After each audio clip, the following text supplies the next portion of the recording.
Hi everybody and welcome back. Ian again with Extension's Youth Horticulture Education Program, and today we're going to be talking about another iconic endangered species, the monarch butterfly. You have probably already heard about the fragile status of this important American pollinator, but what you may not have heard is how you can help protect them. Just as with the Joshua tree's yucca moths, monarch caterpillars are reliant on a single genus as their food source, and so all adult monarch butterflies will only lay their eggs on plants within this genus. Commonly called milkweeds, the various species within the genus Asclepias are the monarch's only host plants, meaning that if there are no milkweeds, there are no monarchs. It doesn't quite work in reverse the way it does with the Joshua trees, but this offers us a significant opportunity to help boost the monarch populations by planting more milkweeds.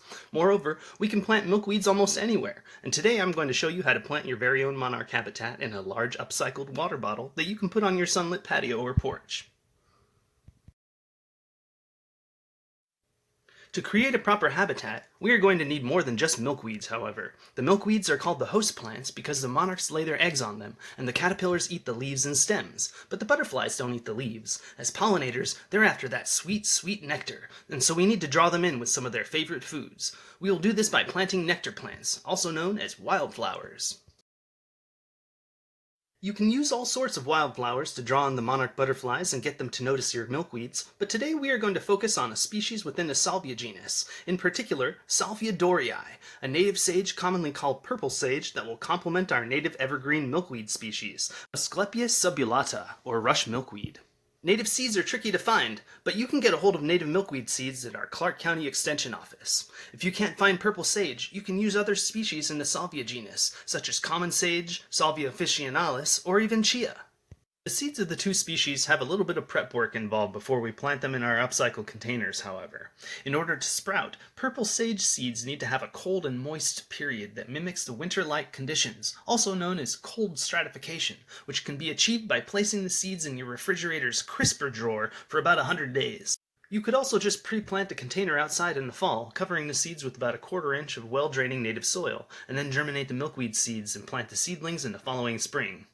The milkweed seeds are best germinated in water before planting, however, so let me show you how to do that. We will take the milkweed seeds and put them in a small cup with a bit of water, like so. After just a few days, the root radicle will emerge, and it will be time to place the germinated seed in a 4-inch deep peat moss pellet, or in a cup of seed starting mix, also mostly peat moss, the same way we did with our Joshua tree seedlings, and for the same reason.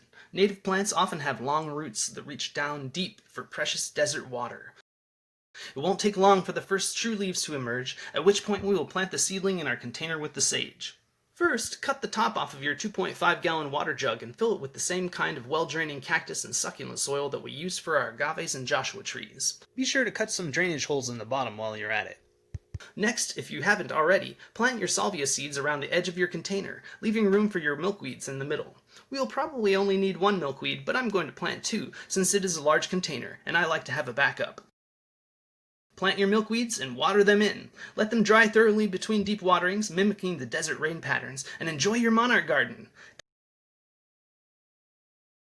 Be sure to follow YHEP and other extension programs at www.facebook.com/UNRextension.